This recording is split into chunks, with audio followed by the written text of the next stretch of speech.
mid ka mid ah dagaaladii ugu cuslaa ayaa maanta dhex maray ciidamada difaaca Puntland iyo sidoo kale kooxda argagixisada ah ee Daesh tirada dadka laga dilay saldhigyada laga qabsaday iyo sidoo kale wax walba oo ku saabsan dagaalkii maanta dhacay ayaa daawada kula wadaagaya balse waxa marka hore ka codsanaya in YouTube-ka ku soo biirto subscribe dhahdo muuqaalkan leeg noo saarto sidoo kalena gambaleelka furto si ay ku soo gaaraanin warbixinada maalinlaha ee halkan ku soo gudbino haddii aan ku bilaabo ciidamada difaaca Puntland oo saaka si toos u bilaabay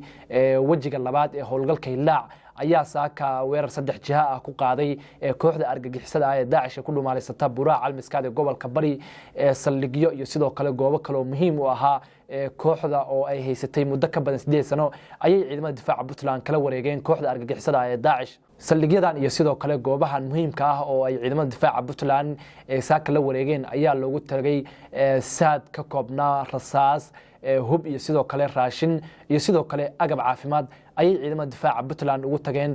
saldhigyadii ay saaka kala wareegeen kooxda argagixisada ah ee Daesh dagaalka oo saaka hiirtu waa bari bilaabmay ayaa saaka jab weyn lagu soo gaarsiiyay kooxda Daesh sidoo kalena waxa laga dilay tiro gaaraysa 17 qof sida uu sheegay agaasimaha wacyigelinta ciidamada la dagaalanka argagixisada Timire waxa uu sheegay in sidoo kale ay jiraan in dhaawacyo badan oo ay kooxdu la carartay kadib markay arkeen ciidamada difaaca Puntland oo ku soo ruqaansanaya dhankooda dadka kooxda laga laayay oo dhamaantood lagu sheegay dad ajaanib ah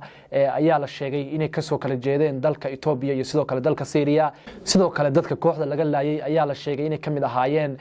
dad snipers ah oo kooxda u saarsanaa buuraha dadkaas ayaa la sheegay inay kooxda muhiim u ahaayeen maadaama ay ahaayeen dad snipers ah oo kooxda difaaceeda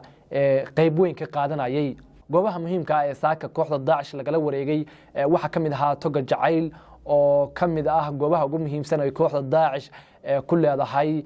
Buraac Almiskaad ee gobolka Bari waxa la sheegay in kooxda Daesh ay ku tashatay in hadda wixii ka dambeeya ay saldhigyadeeda iyo sidoo kale goobaha ay ku leedahay Buraac Almiskaad ay ku dagaalanto maadaama saldhigyadii iyo sidoo kale goobihii hore ee ciidamada difaaca Puntland kala wareegeen ay si fudud u la wareegeen taas ayaana la leeyahay maanta khasaaraha dhimashadooda kooxda Daesh waa ay badisay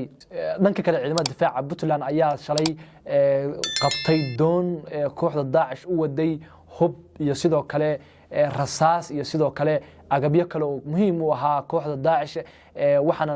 agabkaas la wareegay ciidamada difaaca Puntland sidoo kale raggii waday oo ka koobnaa ilaa 5 nin oo ayaa ciidamada difaaca Puntland qabteen tan ayaa muujinaysa in ciidamada difaaca Puntland kooxda argagixisada ah ee Daesh ay kala dagaalamayaan sidoo kale waxay wararku sheegayaan in hadda wixii ka dambeeya Mareykanku ciidamada difaaca Puntland ka caawin doono dhanka cirka ah waxa la leeyahay Mareykanku markii uu arkay guulaha ay ciidamada difaaca Puntland ka gaarayaan dagaalka ay kula jiraan kooxda argagixisada ah ayaa la sheegay inay go'aansadeen ciidamada Mareykanka ah ee Afrika ku sugan inay la dagaalamaan kana dhinac dagaalamaaniin oo dhanka cirka ka caawiyaanin ciidamada difaaca Puntland ku jira ama aan dhahay dagaalka kula jira kooxda argagixisada ah ee Daesh ku dhumaaleysata Buraac Almiskaad ee gobolka Bari ee Puntland warar dheeraad ah oo ka soo baxaya duqeymihii uu dhawaan Mareykanku ka geystay Buraac Almiskaad ayaa la sheegayaa in saraakiil tiro badan iyo ilaa 20 nin oo ka tirsan kooxda Daesh halkaas lagu dilay hadda wixii ka dambeeyana waxa la leeyahay Mareykanku qayb muhiim ah ayuu ka qaadan doonaa dagaalka ay Puntland kula jirto ciidamada kooxda Daesh ku dhumaaleysata Buraac Almiskaad ee gobolka Bari ee Puntland ilaa iyo hadda ciidamada difaaca Puntland ayaa guulo waaweyn oo la taaban karo ka gaaray dagaalka ay kula jiraan kooxda argagixisada ah ee Daesh wajigii koowaad guulo waaweyn ayay ciidamada difaaca Puntland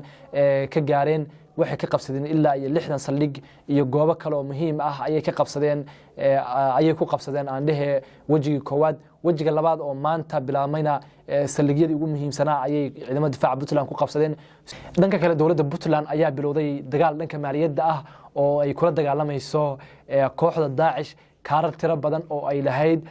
ayay ka xirtay kooxda Daesh sidoo kalena lacago badan oo ay lahayd kooxda Daesh ayay dawladda Puntland la wareegtay wixii hadda ka dambeeyana Puntland waxay sheegtay inay sii wadi doonto dagaalka aan dhahay dagaalka dhanka maaliyadda oo ay kooxda Daesh ku qaaday daawadayaal haddii halkan nala soo gaartay wax ka codsanaya inaad YouTube-kan ku soo biirto subscribe dhahdo sidoo kalena muuqaalka like noo saarto waa mahadsantiin